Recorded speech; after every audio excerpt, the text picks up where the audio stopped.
Did I not save the fucking... All right. What's up? It's CrossFit Christmas time. Day 3. Well, day 2? it's 2-ish. 3. I think it's 2 for the general athletes, but the teens and the age group started 3 days ago. So Yeah, but the general athletes don't do day 2. right, It's a rest day. their rest day. So does that count as their day 2, or is it their day off? Oh. Anyway, we just finished watching what? Awesomeness. Yeah, I just finished watching my little cousin take first place in the last event of the teens competition. His name is Elijah Subiono, and he is competing in the 16-17 division. And he's 16 years old, and he took 6th place, which awesome. is insane to think that a 16-year-old took 6th place in a field. He's 6th place in the world, technically. Right? Yeah. So in a field full of older dudes. Yeah, in a field full that's usually dominated by 17-year-olds because in that age range, right, that teenagers every year is incrementally, like you just gain so much development and whatnot physically and mentally, but mostly physically. You just gain so much development every year that... Well, last year he was the fittest 16-year-old, right, as far as we know. 15-year-old. 15-year-old. Yeah, so but they didn't have the teen competition, so... there's one guy, I'm not sure how you even say his name, because he's a Gudnason Roki, I don't know, from Iceland. Yeah, so he got 4th place. Yeah, so he's the one that Elijah was back and forth with in the open all and year, stuff. last year too. Yeah, that's the guy that Elijah was kind of basing everything off of. Was that guy? So, the fact that they're right there, it's awesome. Is awesome. Another shout out to Elijah's training partner, Aaron Merritt. Mm-hmm. Kid took 9th place, which is impressive because he's a little smaller. He's on the smaller side, so the fact that he took 8th place is pretty amazing. But actually, then your other so in addition to that cousin, his little brother, Elijah's little brother, Kael, is in the 14 to 15-year-old division, and he took 9th place, which sick. is again, I'm sure that they're feeling like, man, I didn't make the podium or whatever. But if you zoom out, right, like they're zoomed in at the games, they're competing, they want that podium spot. But if you zoom out and look at it at a bigger picture, Kael is the 9th fittest 14 to 15-year-old in the entire world. Sick. That's insane. Sick. And Elijah is the 6th fittest 16 to 17-year-old. And if Elijah can fill some of the holes that were kind of exposed during these games, disastrous first. He's going to fucking demolish the field next year. Yep. If he wins 6th place as a 16-year-old in the 16 to 17 division with some pretty, I'm sorry to say, bro, but some blatant holes. If you fill those holes, well, fucking, you're going to smash it next year. And there's only one guy that beats you that's going to be there next year. So you're going to smash it next year. If everything stayed the same, you're 2nd place next year. You're probably, you're not probably, he's going to get better. We know this. For sure. And he had a disastrous first event, which I don't think would happen ever again. It was his first event. Little jitters, right? Little adrenaline there that maybe he went out too hot. He went out too hot, yeah. Yeah. He definitely went out too hot. Yeah, I was watching his splits. I think his 5:30 first lap was like 5:30 or 5:45, and then his second lap was like 7 something, and then it just progressively went down from there. So I think he just went out a little too. I wasn't there, so I don't know, but that's what it seemed like, and that's all part of learning and growing as an athlete, and especially at that level, right? I'd say fuck it. Every time you go out there, balls out. Yeah, that's definitely one strategy, and there are some people that are successful with that. What else we got going on with the games? So we got... Well, let's start it with the easiest division team. Fucking CrossFit Mayhem is just... So we're day 1 for them. Day 1 of the teams, and they already etched... They already have 3 first-place wins. They already etched the name into the trophy. Like, I'm pretty sure Dave Castro already, like, the trophy's probably already... It's already been mailed there. CrossFit Mayhem already. Because, I mean, like, they won first. 3 events so far, all first place finishes. CrossFit Pro 1 is right behind them in second place. The point difference is only 18 points. Oh, that's not much. Which is not much, but like watching them on the TV and watching them in the field, they just look so dominant. Yeah. Like they just Crush. You watch. I mean, it's the same thing that with Rich Froning throughout his entire career. Rich Froning is just looking around at the field, and they're only going so fast that they need to beat everybody else, right? Which is a little scary. And I think this might be the best team that he's ever had. However, it was a 3-way tie for first place. Just saying. It was, just but saying. if you actually watch the event, they won. Rich Froning's sled was the farthest. The increment of 10 yards or whatever that was that's a big increment. 42 feet rather. Yeah. So there's a big difference between 1 foot away from finishing and 1 foot into it. So right. Which is on exactly paper, what happened. On paper, they look the same. That 3-way tie, but on the field, if you watch the actual event, the last movement is a sled pull, and that sled looks so fucking heavy, dude. We need one. Yeah, we should. We can make one. We could just flatten the tires on the Jeep. I mean, that's basically what they're doing is pulling a car. And that thing just looks so fucking heavy. So, but they had their sled the farthest to the finish line. That was pretty cool. So, CrossFit Genis, I think maybe they're Italy or something like that. They're about a foot behind, so they were right there. Yeah, they are right there, but still no chance. Yeah. So he knew, you know. So that was event 3. They've already won the last events 4, 5, 6, 7, however many there are. So Mayhem champions. We got some disasters in the CrossFit Games so far for the individuals. It's interesting. Some more people are out. Yeah. Right? Some more people are no Carrie longer. Pierce gone. Carrie Pierce tested positive for COVID. Yep. Which really sucks. Like it sucks so bad that COVID, even a year and a half later, is still affecting things like that. Yeah, you got no answer. They got no answers for. And it just sucks because Carrie Pierce and Bethany Shadburn were both top 10 at least, maybe even top 5 athletes. So. And also, not only that, Cara. Yeah, Cara. She also. It's clear. She even posted that she is working at 10% lung capacity. I think that's obviously not true. 10% she'd be laying in a bed. But she's probably 10% diminished, and that's a problem. So she just didn't tell everybody that she had some COVID symptoms, or we just weren't which is in that circle paying commendable. Attention. So she's like in the 30s, right? Yeah, I heard. I could exactly. Yeah, look it up. But I know she's far down there. She's way down there. And for somebody that a lot of us had in the top 3. Yeah, she's 34th right 34th. now. So she's going to more than likely get cut after the day 2. Unfortunately, yeah. Although maybe she's on the mend if she feels better, because she's got a day off, and then maybe she feels better.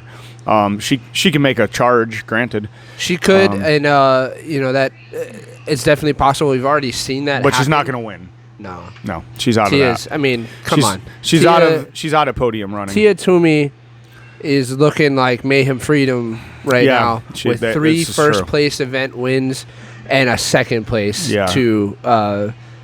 It's a problem. She's 57 points up on Adams, which I love that Adams is right there. Obviously, that's who I have to win this thing. And I think that's hard to. I don't think so. I think Haley's waiting for her. There's obviously events you're better at than others. Obviously, thrusters and wall walks. Elijah Subiono, apparently Scott Panchek, and anybody with the last name Panchek is awesome. At thrusters and wall walks. So Haley is hanging right at the top. She's getting enough points to stay with it. To when a good one comes up for her, she's going to crush. There's 15 events total. Yeah. It's early. The only thing that would screw Haley Adams over is if that event that you're talking about doesn't come till later on. Yeah. Because if that event doesn't come till like event 12, 13, Tia is going to put too much space between them. True. There's going to be too much space for her to make up. Well, she needs help. I also think there are some people that were surprising me. Yeah, absolutely. First off, Danielle. Brandon? Is it Danielle or Danielle? Danielle? Brandon? Yeah, Danielle Brandon, man. She has been pretty impressive with her. Yeah, we didn't have her in the top 10, but should have. Like, she was a person that, she's kind of new to the scene, so we just kind of overlooked her. But definitely, for whatever reason, should have had her in there. And she's Bethany and Carrie's training partner, so she's pretty damn good, too. Well, that's why she's in her own lane. Like, her COVID bubble. That was awesome. I don't know if you saw the girls that ran with Danielle, because that was pretty badass. That's cool. Yeah, I thought that was I think that their choice? They said that she's going to run by herself, and unless somebody wants to run with her, and Sam Briggs stepped up, she's like, no, that's bullshit. I'm running with her. And then Horvath and Tori, Helga's daughter, ran with her. Yeah, I feel like everybody should have been like, yeah, I'll run with her. Yeah, everybody, and that would have been badass. That's the spirit of the CrossFit Games that we want, right? The spirit of the community. Yeah.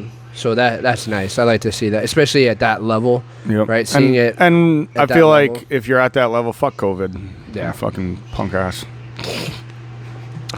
Somebody that is surprising me as well, but maybe not you, is Amanda Barnhart. I know you had her on your top 10. I got her in there. But she's doing pretty well. I got Barnhart in 5th, so... Well, she's 7th right now. I wasn't surprised. So that was... I knew she was a good swimmer. Yeah. So she did well in the horrible swim event, but she did horrible kayak. Oh yeah. That kayak event. There's one person out there that knew how to work a kayak. Yanni Koski. Yeah. That's it. Tia was okay, but he's the only one that had his hands in the proper position. The only one that had it at the right level. Wide enough. Got that top paddle up with that arm straight, pulling against the water. With that low arm. Yeah, using torso. Implementing torso in it, like that. Yeah. And you could clearly tell. You could clearly tell. Koski was just cruising along. And he was chilling because he was so far ahead. Cruising along, and everybody else is fucking, It was bad. It was Amanda Barnhart was one of the worst, and only because we saw her because she was in the lead. She was in the lead coming out of the swim. If there was somebody that was actually good at kayaking anywhere in the field, they would have blew by her. I know she ended up in she took 8th, so 10th in that one. Yeah, 10th. Barnhart took 10th. Yeah. So yeah, obviously 9 girls passed her, but that doesn't mean some of them might have been good, but they didn't show them enough to really know. But she was not good. She was all just power, bent arms, narrow. And then the really worst one, freaking, if we're going over to the guys' side, the big... Come on, man. Vellner, 35th place. How you gonna fucking let that happen? Horrible. How do you this is the year for you to make a statement, and I know that you're from fucking Canada and there's not much water up there, but there's lakes and shit, but everybody should be training this stuff. That was horrible. Everybody should be training this. This should not be a weakness anymore. 40 years ago, when they started doing weird implements like paddling and stuff like that, yeah, sure, I understand because nobody was doing it. Yeah. But you've had 4 years consistently having stuff like this in the games where there's a paddle event or something, some odd sport that shouldn't be should catch people off guard, but it shouldn't anymore. I mean, right away when they introduced that original paddle board, I'm like, oh, they're not giving them a paddle? That's stupid. And then every year I'm like, they're gonna give them a paddle this year. Give them a paddle. They should have a kayak, so that they could give them a paddle because it's an easier implement, right? The other thing I thought why you wouldn't practice that shit, I don't know. The other thing I thought was interesting about that event was the fins. They gave everybody fins for the swim. Yeah, which that was so they didn't die because the mile's a long fucking way. That is a long fucking way, but I think I heard it during the broadcast, and it was my opinion that when you give people fins, it spreads everybody out so much more. Well, the better people are going to be faster. Yeah, the skill level, it widens the field so much more. So if that's what they were going for, then sure. But I just think it made it a little harder for people to kind of But I think at that distance, Yeah. Not giving them fins and making them do that distance, a lot of them would have been in trouble. Yeah. And they don't want people to look bad in the games. Yeah. He has events where he decides that he wants people to fail. Like that pegboard thing, that was on purpose. That was to make people fail and to show them, hey, guys, there's stuff you're not good at. Like even putting the kayak in there, he wanted to catch a few people off guard, even though that really shouldn't take you off guard that much unless you've never been in one, and that's just at this point all these guys are. Yeah, you should have if you've been to the games once, twice, you should. Yeah, out of. It's easy to get to. It's the easiest. It's the easiest boat to use. Common, like one of the most common water sports is kayaking. Yeah, because you can do it on rivers, lakes, ocean, everywhere. Yeah, more people probably kayak than swim. Yeah. At this point, and a kayak is like $200 at this point at like Costco, you can even rent Walmart. Them, you know, like you go to, there's plenty of places that rent them. So yeah, no, I think I shouldn't catch. You certainly shouldn't catch Pat fucking Vellner off guard. Yeah, that far off guard. And it was specifically the kayak because he came in from the swim pretty deep. Like he came in at like 10 or so. Yeah, well, he said he's been working on the swim. He's working on swim, and he actually ended up with the good guys. Yeah, and he did well on this. Well for him on the swim, but then he just fucking the disaster track destroyed him. Disaster. Yeah. And Barnhart too. She could have. Yeah, she could have won. I mean, 10th place. She could have ended up in the top couple anyway. Yeah. You know, 3 or 4. But because she was in the top 3 or 4 for most of the race, and then just fell apart at the end. We continuing to talk about the men. Yeah. We called what Fikowski first place day one. We called that. I mean, we said that he was gonna come out strong. Yeah, people messaged me. Oh my god, I didn't think Fikowski. Tommy was right because I think Tommy had him in 3rd at the end of this thing, and we're like, that's crazy. He'll fall off, unfortunately. But we're like end of day 1. We all said he's in first place. Maybe even day 2. He'll have, yeah, exactly. Maybe, but he's gonna. The other guys will catch him. I thought he'd have a little bigger lead after day 1. But Medeiros is he's right there. So I don't think Fikowski will be in the lead at the end of day 2. So, and the one event that makes me think that Justin Medeiros is for real is event 4, the fucking wall walking thruster. Yeah, maybe. Like he didn't win first, he took 2nd, but he fucking crushed that. And the other guy that's he always does well and kind of falls off at the later days, Yanni Koski, who's in 3rd place. Yeah. He crushed that. Well, he had like a half workout with that swim kayak because he was so far ahead from the entire time. He was probably a lot more relaxed than everybody else. He's not doing and if you look at the rest of his scores, if he doesn't have that first place, he's way far he'd be down there. Yeah. And he's doing good though. BKG, bro. Yeah, of course. No surprise. Dark horse right there. And 5th place, you got Pat Vellner. He is mounting the greatest comeback in games history. 100%. 35th. He's going to be in first probably by the end of day 2. It looks like he looked remember we were talking about that mindset. Yep. When he went into event 2, he looked like he wanted it. Yeah. Bro. Well, he was I fucked up.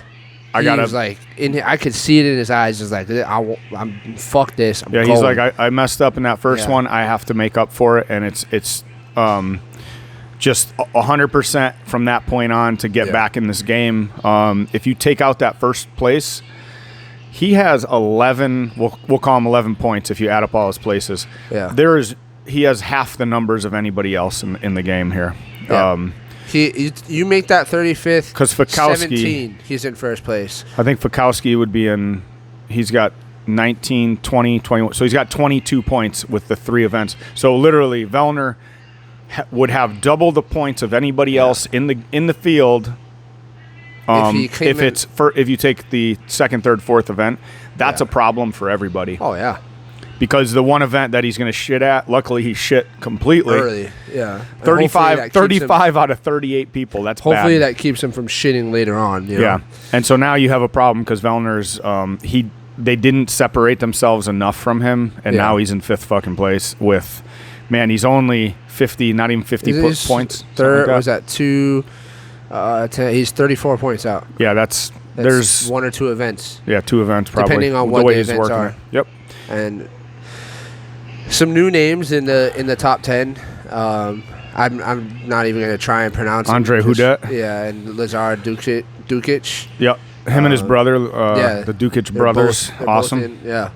So it's nice to see not some to outshine the Subiono brothers. Sorry, they do. It's nice to see some fresh names. Or let's face it, the greatest brother combo, Scott the Panchicks. Yeah, Scott and Saxon. Yeah. Which Scott is sitting in that 12th place spot. He had some ground to make up.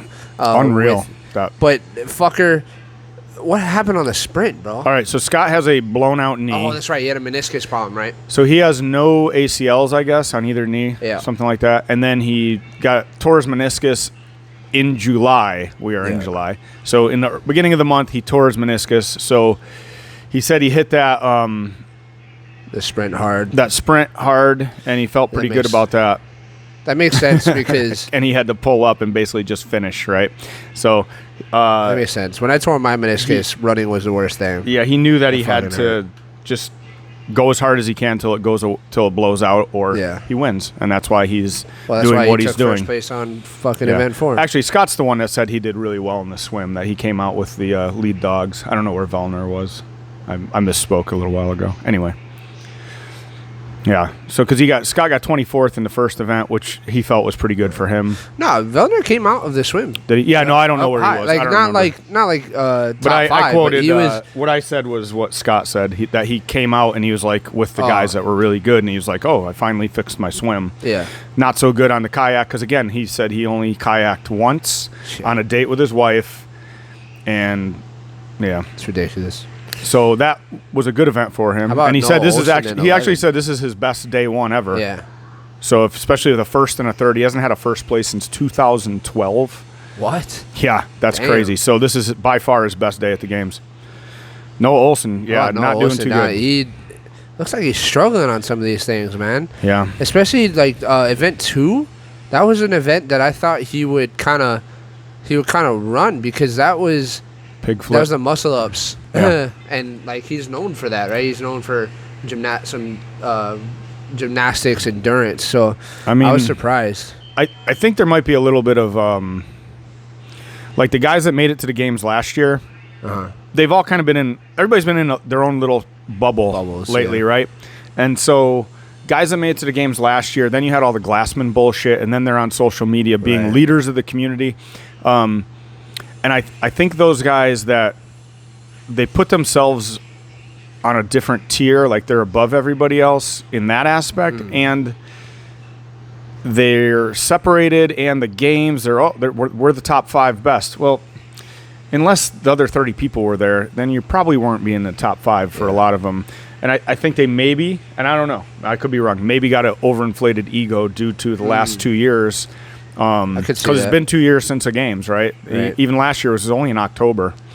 Whereas all these other people have been sitting in their fucking basement, hammering out, grinding. They weren't paying attention to their social media. Right. They weren't posting, I'm out, I'm in. Nobody gives a fuck about you guys. I just want to, be real. You're quasi CrossFit famous, and the people that are whooping your ass and putting you in 21st place, they probably didn't even know you posted on social media, right? And I feel like Chandler Smith, like somebody was like, oh, I can't believe Chandler Smith's not doing very good. Why? I would say he is the most overrated CrossFitter out there. Maybe not the most, but one of them. He's famous for all I like him so much. Yeah. But the Army stuff, all that's why he's super popular. And I don't think he's in the league that a lot of people think he is, because he's not beating Noah Olsen and Travis Mayer in their workouts, right? But so I think that's where Travis Mayer. What happened to him, dude? I don't know. Like, there's a couple people that are surprising me with the other way, like Cole Sager. Cole Sager's in 20th place, bro. Yeah, I told you we saw the best of Cole Sager already. He's not getting better. He'll do better than 20th place, but he's not gonna. Travis Mayer's in 22nd. Like, those two guys, and Adler's in between them at 21st. Yeah, like, Adler's right you got there, 3 of the top guys on social media. Again, they're people that are maybe not training as hard as they should be. They're not sitting on the pig farm, right, slopping mud and then doing 3 hours of work at 10 o'clock at night. Speaking of farm boys, what's going on with your man, bro? Merton's curtains. Maybe the curtains. Maybe Merton's curtains have closed. He might not even make the cut, bro. He was 32nd. But did you see him run? Yeah, that's horrible. Yeah. It was something else. The sad thing is he's so short. Yeah. Well, here's the thing. Sorry, bro, you're not. All right, you've got the shortest arms in the game. You're not going to do real well in Event 1. He didn't do very well in Event 1. No. However, he beat Pat Vellner. Event 3, you have the shortest arms in the game. Yeah. You're not going to do good at Event 3. He beat absolutely no one. No, he might have beat 1 person. He's 26th place. 37th, dude. No, that's Event 3. Event 3 is the sprint. That's what I said. No. Oh, sorry. I thought you said Event 2. No, so he got last place in the sprint because 38th place, that guy withdrew. He probably blew his hammy out like Uncle Cisco. So he got last place in the sprint. He's not surprised by that. No. And but with his the stature, pig flip, we even called this the pig flip. He's the shortest guy out there with the shortest arms. Yeah. He's not going to do good at the pig flip. It's 6 feet tall. It's 7 inches taller than him, right? Yeah, or whatever it is. Those first 3 events are horrible for him. Yeah. He did okay. He did okay, but he should have done better on the wall walk to us. His legs cramped up. Oh, really? Yeah, his legs cramped up. So he even said he would have been in the top 3 in his heat. I think he was 5th in his heat or something like that. But his legs cramped up, and he was walking. That actually happened to me that time at Archaeos. Right. Yeah, my legs cramped up, and I had to wobble over to the pull-up bar. But yeah, he was wobbling over to the wall, wobbling back. The 185, I guess, took the cramp out because that much weight. It's ridiculous, by the way. Yeah. It's ridiculous that the 16, 17-year-olds are doing the same weight as 16, 17-year-olds doing the same 185 thrusters. That's crazy. Elijah crushed it. But dude, nuts. And yeah, Scott Panchik went unbroken and a minute 20 faster than anybody else. Which is absurd. It's absurd.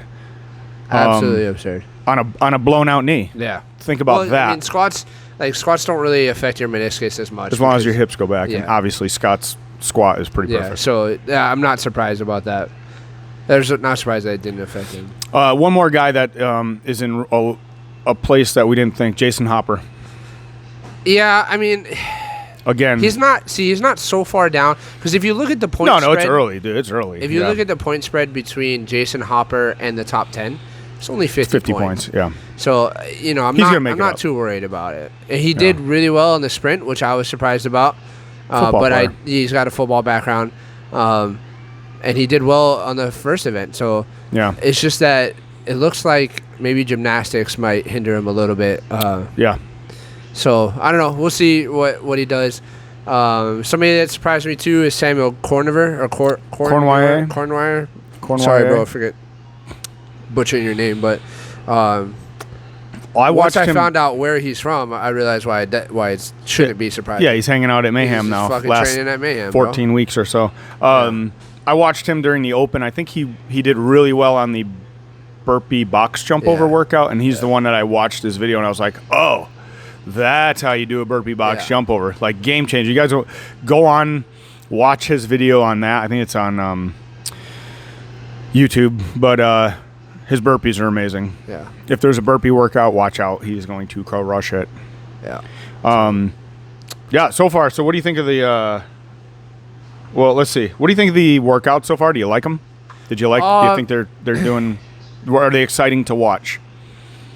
Yeah, so I like everything but the first event. The first event is a little weird for me. I think we needed a long test, but I feel like we do that every year, and I would have liked to see a water event similar to the is it 2014 when they did the swim and muscle ups? Yeah, in the pool. Yeah. That shit was dope. That was awesome. That shit was fucking dope. So they did that last year though with the Echo bike on one side, the GH. That was inspired by that, but absolutely, I like that too. But add CrossFit to it. Yeah, last year I kind of try not to think about last year because to me it wasn't a real game season, So I just I would have liked to see something like that, but the first event wasn't terrible. We might. Yeah, we could. We definitely could. There's never been 2 swim events, in the games. I don't think there's ever been two separate swim events. My favorite was the Murph on the beach. Yeah, that was dope. Josh Bridges. That was sick. Fucking demolished that. Yep. But yeah, so I like the other events though. I thought the muscle up workout, I thought that was a really cool workout. Just showing people, you got to be good at both. You got to be able to lift heavy at the same time. Yeah, and absolutely. you got to be able to go cool. and fucking do some muscle ups. Sprints, races are always cool. Yeah, so races sprints are always cool. Great. And I like the distance because you couldn't just flat out go. You had to kind of have a little bit of knowledge on how to pace. Oh, and I was watching that, and man, you could tell Pat Vellner has been working on his run. Yeah, he was like his form. Yeah. He was in straight up pose running. His chest was forward. You see a lot of the guys, their heads are kicked back like a fucking Pez dispenser. Yeah, his head was right where it needed to be. His chest was forward. Even the guy that beat him, Gilherm. I don't know how to say sorry, his name. Bro. He was just chilling. He's just a fast motherfucker, and he's just a natural runner. But you could tell Vellner has put in some time to it with what's that dude's name? Romanowski. Romanov. Yeah, that's it. The running coach. You could tell he was watching some pose shit, or Brian McKenzie came over his house. I don't know. Whatever it was, man, it worked. Because he crushed that. Yeah, even though he didn't win, but he crushed that. I was not, because when I found out that was, or when he put in some solid work, man. I was like, shit, is this going to be another fucking hole he digs himself? But then he surprised the shit out of me on that one. Gilherm Malheiros, he got first, 1:15. Vellner was a little bit less than 0.4 seconds behind him. That's impressive for Vellner. And I personally love this wall walk workout. Yeah, I love anything with wall walks, man. I love it because wall walk is such a fucked up thing to put in the open and then to bring it back. Like wall walk is a scale. Right? Everybody goes, why are we doing scaled movement? It's not a scaled movement, people. It shouldn't. I mean, it's not. But it's a movement. There's no such thing. I mean, a scaled movement is like using a band on pull-ups. This is like the pegboard of this year, right? Like. Because what's a everybody says it's a scaled movement for what? What's a scaled movement for? Handstand push-ups? It's more of a walk, right? Handstand walk. Yeah. Okay. I'd rather handstand walk. Yeah, why? Me too. Because a wall walk is harder. Therefore, a handstand walk is a scaled wall walk. So think about it. The other thing we use it for is handstand push-ups. Yeah. It's always like one wall walk to 2 or 3 handstand push-ups. It's fucking harder. It's hard. Yeah, it's not easy. To do 55 of them, by the way, the virtual games, that's event 3. We're doing it either tomorrow or Saturday, depending if they announce the next one, which we need them to announce the next one. It's kind of fucked up. They're not announcing these ahead of time for affiliates, but whatever. This virtual games is pretty cool. I like it. And, I think they should invest a little bit more into it. Like they haven't. That was what I was saying. So what do you think about the media coverage? Man, so. There's a lot of it, which is great. Which is better than it has been. Like like you said earlier when we were talking, the teams and the age groups, they actually have announcers. They have announcers. Where in the past, they haven't. Dude, in the past, even they would have four heats. And it's the first 2 heats wouldn't even have announcers. I'm like, come on, man, these guys are that hard. 40th fittest person in the world, and you're not going to announce his fucking name. Yeah. One thing I would like to see would be like, we have a lot of dead time. Oh, it's actually going behind us now. Yeah. On the other TV. My bad. On the other TV, we got the coming at 1 p.m. right. Oh. During those, they should be playing a reel something. Of spotlight on every single individual there. Like, here's the thing. Once you qualify for the game, send a team out or interview them. Yeah, interview them. Get footage. You should. The footage is there. I mean, all you need. Yeah, that's true. They should. They could probably send you the footage because everybody at that level films their shit. Yeah. So here's my thing. You've got in the women's division, we're down to 36 women. We're probably gonna go down. They might not even have to make a cut on the women because there's probably gonna be one that gets COVID in the next 2 days, and then one that goes out with an injury. Right. You've got Seongyang Choi, right? This is the girl from South Korea. Yeah. Like, if she's on the camera shot, it's by accident. Yeah. Like, they will not announce the girl's name. She came from South Korea. And she's 36. Like, 36. Like, again, we're zoomed in on the CrossFit Games, so 36 is like, damn, that sucks. You're last place. But you zoom out, you're crushing. 36 in the world. Nuts. We're talking about how many people did the Open? Fucking 200,000? It doesn't matter that only one person qualified from Asia, and she probably couldn't qualify in any of the other regions.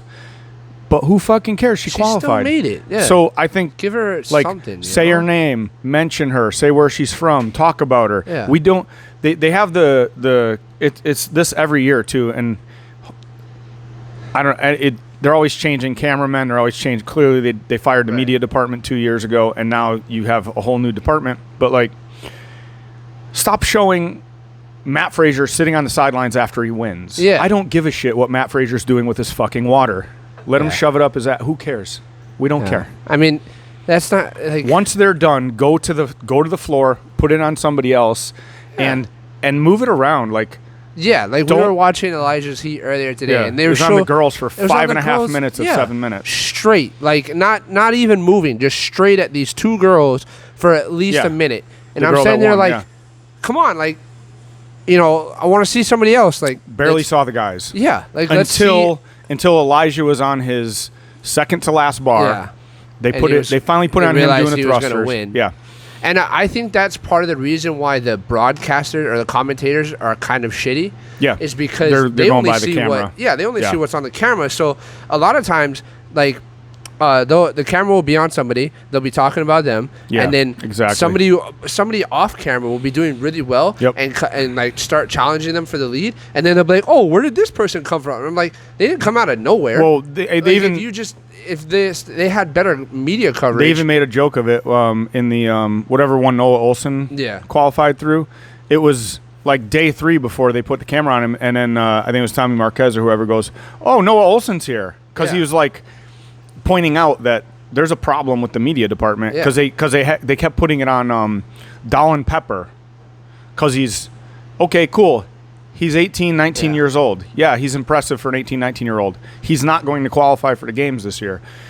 Right. You had the camera on him most of the event, and like you have the number 4 or 5 last year, Olsen, sitting next to him, and you don't have the camera on that guy, and he's winning the goddamn event. Yeah, like it's ridiculous. There's a problem, and I think they need to figure it out. Yeah, otherwise it's gonna gonna take away from. It absolutely does the games. But yeah, I would like to see them do like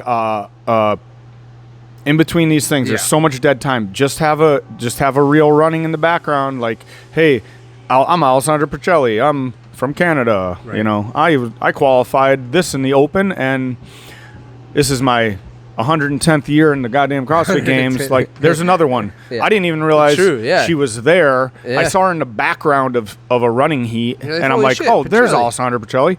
And then in another workout, and like, she's 31st. Like, 31st, man, come on. I don't know. That's my big gripe on the media coverage. They need to figure it out. It's always my gripe, and it never gets fixed, and it's everybody's gripe. So it's not like they don't know about it. They need to fix that, and they need to fix the dead time, because they talk about wanting to be a world brand, right? Yeah. But that's like all this dead space. This is how you become a world brand. Yeah, advertise. This is how you keep people locked into the games. Yep. The advertisement. You advertise the athletes. Like the CrossFit Games is your big advertisement, right? Like that brings people in the gyms, no doubt. Yeah. You have people sitting there for hours with this on their TV. Yeah. Run affiliate, like, here's one of our affiliates. Yeah. This is what they're doing. You have tons of rolls of footage. Just play it. Don't worry about what should be being played today because of the political climate. Who gives a fuck? Just fucking play CrossFit. Play shit. Play somebody talking about eat meat, vegetables, nuts, seeds. Like, hey, you want to get to the CrossFit Games? This is how you do it. Constantly very functional movement, high intensity across part-time modal domains. This is also an opportunity for them to start, like how we were talking about in one of our other podcasts, CrossFit. Like, they're focusing so much on the games, but maybe we need to focus on the other stuff too, right? The health factor, right? Getting you have just as much dead time as you do game time, so equal it out. Yeah, start advertising affiliates. Start advertising, like they talked about the level 1 a couple times. Yeah, but start talking about the level 1 more. Show it. Yeah. Like, let's get people to realize that, there's this epic level of CrossFit that these guys are doing. Here's the thing. Yeah. There's also this side that, hey, maybe this might cater to you more. Even talk about the movements.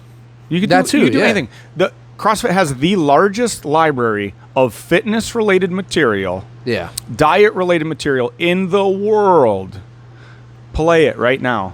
Hey guys, I'm James Hobart. This is a thruster. Yeah. Like, it exists. It's all there. We know. We're on Beyond Whiteboard. Yeah. It's Hobart and Fouché every day on our little screen doing perfect freaking muscle ups, right? Right. Like, play that stuff. Play the old stuff. Why not? Play play killing the fat man where the guy loses 100 pounds. Right? That was epic. A fucking dope series. That's fucking epic. I loved that series. And it doesn't matter if it's old. It's like they mentioned Nasty Girls when Annie Sakamoto was crushing because she's crushing the 40-year-old group. Where did she end up? So like, I love her. Play Nasty, like throw it up there. It was the first viral CrossFit video. Like, be like, hey, this is where it began. I don't know, dude. It doesn't take you a lot to do it. You're paying for the airtime anyway, which is free, by the way. So you might as well drop your playlist in, right? Like at the gym, we don't shut the radio off because we're in between classes. Yeah. Why? Do we just turn it down? And then we just turn it down when we got to talk, and then we turn it back up. Andy Sakamoto won. Just so you know. Oh, they're over. That's right. Oh, let's recap that real quick. So, men's 35-year-old division. This was the heavy hitter one where Dan Bailey got taken out by COVID. And Kyle Kasperbauer. Kyle Kasperbauer. Yeah, we pretty much look at those top three right there. Yeah, it's sick. And if Dan Bailey was in there, Dan Bailey would probably be 1 or 2. Yep. So the top 4 are all individual games fucking veterans. Yeah, huge ones. That are huge names. Yeah, Kyle Kasperbauer, James Hobart, Adrian Conway. So those are 3 monstrous names. Adrian point drop off. James Hobart is the 3 times team champion because he won the first affiliate cup with CrossFit New England, and then he won 2 with Rich and Mayhem. Adrian Conway is programming. I'm not sure what they're called nowadays, but brute strength. Brute. Yeah. But that is CrossFit U. I don't know if he was on Hackenbrook's games teams, the 2 that they won. Might have been. Probably. But he was with U back then. Yeah. So that's Adrian Conway. That's pretty badass. Women, Whitney Gellin won the women's 35 to 39.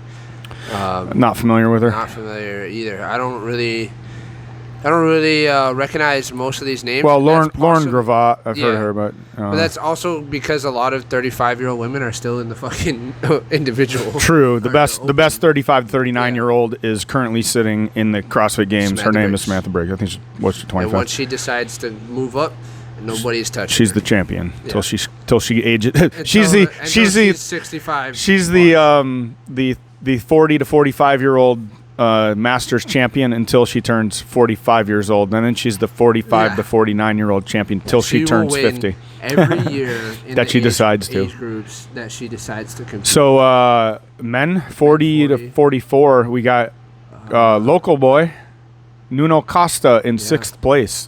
He's which is a little surprising. He's your level 1 coach if you come out here and take your level 1 in Hawaii. One of them. It's on the team. Maxim Guillon, don't know who that is. Don't recognize any names in those, which I should, seeing I'm in that division. Yeah, that's your division, bro. Fuck. All right, women 40. Oh, Robbie McCord, 19th place. I do know Robbie McCord. Oh, look at that. Rebecca Voigt. Oh, yeah, always. 2nd place. Oh, 2nd. Who got her? 2nd place. Kelly Friel. Yeah, she was crushing the other days. She smashed the entire week. Yeah, that's good. But Rebecca Voigt, how many games is that for Rebecca Voigt? Probably 12. More than that. She's more than anybody, I believe. Yeah, I'm pretty sure she had the most games appearances. I think it's 12. And I think it's because Annie's at 11, so I'm assuming she's 12. But because she qualified last year, but obviously didn't get to go. Yeah. But maybe a 13. Right. I'd still count it. Men 45 to 49. Jason Grubb. This is my my division next year. I got to get into the games in this division. Not surprised this monster of a dude won fucking first place. Who's this? Jason Grubb? Don't know him. You don't know? No. He's just yoked. Like, he's huge. Yeah. Not surprised he won that by 100 points too. Oh, Jesus, that's ridiculous. First, second, 10th, first, 9th, first. Jesus. Women, Annie not even close. And the OG Annie Sakamoto, the original nasty girl. One of the original nasty girls. That's sick. That's dope. If you guys never saw the Nasty Girls video, go watch it. That. These girls do strict muscle ups. It's amazing. Yeah. It's what started. Strict muscle-ups 15 years ago. It's what started the CrossFit craze. Speaking of online, our last podcast we mentioned Mikko Salo rowing. We have a winner. We have a winner. Mr. Scott I. Of course, Scott I. Mr. Scott I, which it had to have been somebody that's been doing this for a while. And somebody that is interested in the and knew games. Of Mikko Salo. Yeah, and I'm not surprised that you knew what that was about. Absolutely.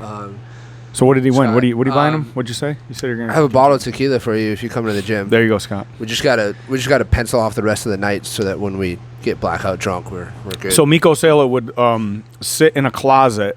Yeah. Where his dad ran an antique furniture restoration business, and he had a storage closet or container, whatever it was, where he would store all the furniture. And so Mikko every day would go to this storage container, empty out a couple pieces of furniture because underneath it was his rower. Yep. The rower was, so he would then sit in this room and row for 25, 30 minutes, 5K every day, I think he said. Yep. And the fucked up thing about it was that the rower was facing the wall, not even facing the door. There's not even any fucking windows. He said psychopath. half the time he'd just turn off the lights because there was no reason to have the lights on. And he would just sit in that fucking closet and row and just balls out to the wall. And the reason, the biggest reason why is because he lives in backwood fucking Russia. I'm gonna look crap. up the and so it's cold as balls outside. He's from Finland, dude, not Russia. Sorry, my bad. He's of Finland. By the way, he is Yanni Koski's old training partner and whatnot. So that's the reason why he's training indoors. But this madman decides that a closet is the best place for his rower. Okay, it's Sisu, the Mikko Salo documentary. Watch that documentary. It is great. And then you see where he would train was an old weightlifting gym where they had a plywood pull-up bar coming off the ceiling. Yep.